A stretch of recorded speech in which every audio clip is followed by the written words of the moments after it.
Bonjour, bonjour, bonjour. En fait, j'étais en train justement de finir la préparation d'une vidéo, le montage d'une vidéo de manière simple hein, par rapport aux propos du président de la Côte d'Ivoire, Alassane Dramane Ouattara, et les aventuriers ambigus de Dakar, Ousmane Sonko et puis et puis Bassirou Diomaye Faye, sur le prétendu retrait des bases militaires hein, françaises du sol africain. Eh bien, je tombe sur exactement ce que je viens de dire dans ma vidéo que je suis en train de préparer à publier.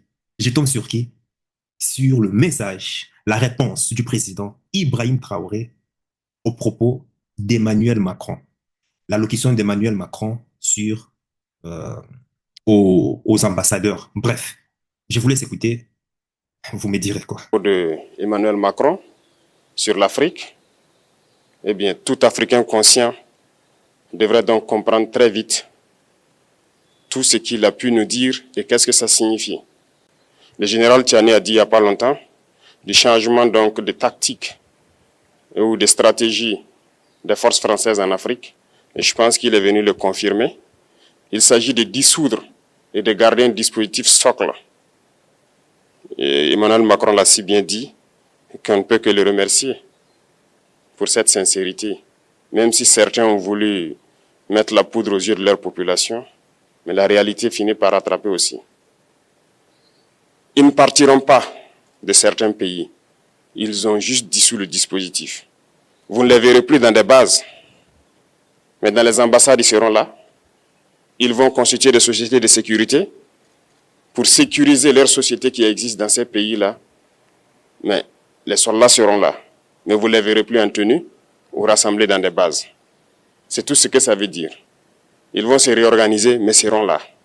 Il a parlé de politesse vis-à-vis de certains chefs d'État en leur donnant la primauté d'annoncer donc la rupture ou le départ des forces françaises. Ça nous importe peu, on peut dire. Mais tout ce que nous savons, c'est que si vous voulez une rupture avec ces forces impérialistes, c'est simple, on dénonce les accords. Merci. Merci. Aïe, aïe, aïe, aïe, aïe, aïe, aïe, aïe. C'est exactement cela. Ah, Ibrahim Traoré, mon président. C'est exactement cela. Non, écoutons, écoutons. Tout commence par là-bas. Et je pense que l'exemple du Tchad, en tout cas, est palpable. Ils ont commencé par dénoncer les accords. Sinon, si on ne dénonce pas les accords, juste dire que les bases quittent, on n'a rien fait. Parce que le problème se trouve dans les accords coloniaux de défense qui ont été signés depuis l'indépendance. Le plus dangereux n'est pas ceux-là que vous voyez dans les bases. Le plus dangereux, ce sont les conseillers militaires. Les conseillers militaires existent dans tous ces pays. Ils ont existé au Burkina aussi jusqu'en fin 2022, jusqu'à ce que nous prenions nos responsabilités. Et qui sont ces conseillers militaires? C'est ceux-là qui sont censés mettre en pratique la politique de la France ici. Ils doivent travailler à rendre nos armées très faibles pour que la France puisse toujours avoir l'argument d'exister ici. Sous Blaise Compaoré, ils avaient réussi. Nos sentinelles prenaient donc la garde avec des bâtons. C'est ça que la France veut de nos armées. Lorsque nous arrivons à cette étape, nous n'avons pas le choix que de vouloir qu'ils viennent s'installer. Mais l'armée burkinabé a réussi à un moment donné à se débarrasser des conseillers militaires. Malheureusement, je pense qu'en 2019, après l'opération Otapouanou, où ces Français ont vu que l'armée burkinabé avait encore une capacité de réagir au terrorisme, ils ont appelé les chefs d'état-major en France, ils l'ont instruit de reprendre les conseillers militaires dans toute la structure. Eh bien, il n'a pas accepté, mais au retour au pays, les politiques l'ont instruit d'accepter les conseillers militaires. Et c'est là que les conseillers militaires sont revenus dans l'armée burkinabé en 2019. Avec toutes les conséquences qu'on connaît, l'armée était en train de disparaître dans les années 2020-2021. Et d'ailleurs, c'est le moment où beaucoup de militaires ont dû déserter parce qu'il n'y avait plus d'espoir. On était en train de s'effondrer.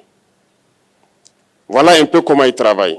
À l'état-major général des armées, dans tous les états-majors d'armée, dans les écoles, c'est eux qui sont censés nous dicter la politique de notre armée. C'est eux qui nous disent combien recruter, quand recruter et qu'est-ce qu'il faut en faire.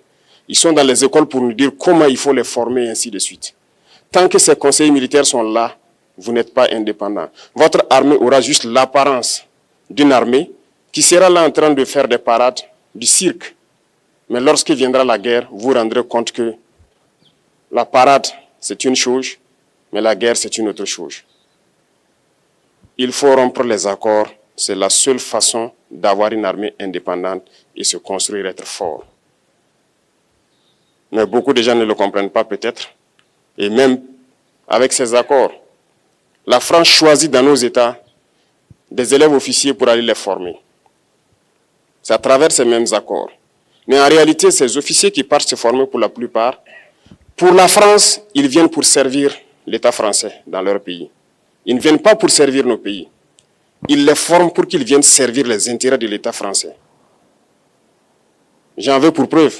Lorsque nous nous sommes révoltés, beaucoup d'officiers au Burkina qui ont été formés en France ont été immédiatement contactés pour leur dire que c'est le moment de se mettre en action parce que vous avez été formés pour ça, pour servir les intérêts de la France. La plupart de ces officiers nous ont rendu compte, nous avons pris acte et nous continuons de suivre. Lorsque un officier formé en France arrive dans son pays et par malheur meurt soit par accident ou bien sur le champ de bataille, en France, il y a une nuit d'hommage aux morts dans l'armée, comme partout ailleurs. À la nuit d'hommage aux morts, on cite le nom de l'officier en question et on dit « mort pour la France ». Il ne le forme pas pour servir son pays, il le forme pour servir leur État. Et dans beaucoup d'États africains, il y en a plein de ces officiers. Excuse-moi, Inessa, bon, je ne voulais pas couper, mais peut-être je ferai une autre vidéo pour ça. Quand ces officiers sont africains, la France ne cite jamais les noms des Africains. En général, la France s'arrange pour toujours dire que soldat inconnu, X inconnu, mort pour la France. Mais quand c'est un Français blanc qui meurt pour la France, là, il s'est hâte à citer son nom. Tous les officiers qui sont morts, soldats inconnus, X, généralement, quand c'est des Africains, on ne cite jamais son nom. C'est comme ça se passe, il faut le savoir. Et parmi les officiers formés par les agences de mercenariat français pour travailler en Afrique, pour les intérêts de la France, il n'y a pas que les militaires, hein. Il y a aussi les politiciens. Et parmi ces politiciens, on retrouve les Young Leaders. Les Young Leaders qui participent au truc, il y a un sommet à Montpellier ou à Paris qui se passe là. Voilà. Les Young Leaders qui sont aujourd'hui dans les primatures, à la tête de certains pays africains. Ah, je n'ai pas cité de noms, mais vous les connaissez tous. Certains se sont présentés comme candidats aux élections et ont perdu. D'autres se sont présentés comme candidats aux élections et sont aujourd'hui à la tête de la présidence de certains pays africains. Désolé. Écoutons mon président. Combien sont patriotes, Dieu le sait. C'est une leçon que Emmanuel Macron a donnée encore au chef d'État africain, de se rattraper et de pouvoir vraiment mener cette lutte contre l'impérialisme. Mais en plus de ça, il a aussi insulté tous les Africains dans ses propos. Il y a une partie qui a retenu mon attention, là où il parlait d'ingratitude. Et que l'ingratitude est une maladie non transmissible aux humains. Lui, il est humain, notre ingratitude n'est pas transmissible à lui. Voilà comment ce monsieur voit l'Afrique, voit les Africains. Nous ne sommes pas des humains à ses yeux. Peut-être que c'est lui qui n'est pas humain, il ne se met pas dans la classe des humains. Mais s'il y a bien un ingrat, c'est bien lui. Je pense que s'il n'est pas athée et qu'il prie, à chaque matin qu'il se réveille et qu'il prie, il devrait aussi prier les Africains. Parce que c'est grâce à nos ancêtres qu'il existe aujourd'hui une France. Il devra nous prier. À ses yeux, nous ne devons pas être des humains, nous sommes plus que des humains. Ce sont des messages très forts qu'il passe. Moi, je pleure le peuple français. Mais quand même, il est bien pour l'Afrique. Il est un mal nécessaire pour nous. Ceux qui veulent se réveiller, se réveillent. Ceux qui ne veulent pas se réveiller, comme on le dit, on ne peut pas réveiller quelqu'un qui ne dort pas. Les Africains doivent se réveiller. Nous devons travailler à être indépendants, à faire au moins ce que nos peuples connaissent le bonheur. Et la lutte contre l'impérialisme, c'est ça. il faut décoloniser les mentalités, prendre en compte toutes ces données-là, parce que le monde nous donne tellement d'exemples à voir. Pour eux, il n'y a pas de morale. Ils peuvent vous désigner aujourd'hui terroriste, mais demain, vous êtes un héros, par leur simple bouche. Ils décident de ce qu'ils font. Ils parlent de démocratie, mais ils se font eux-mêmes des coups d'État constitutionnels entre eux. Ils parlent des droits de l'homme, mais ils déciment des populations ailleurs. L'Africain doit se réveiller, l'Afrique doit se réveiller. Et le combat contre l'impérialisme est permanent.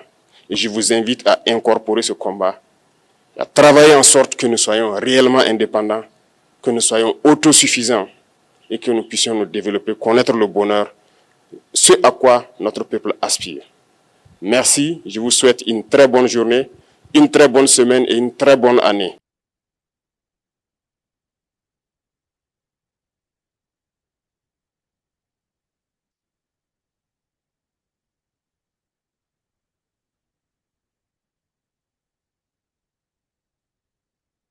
Comprenez mon émotion.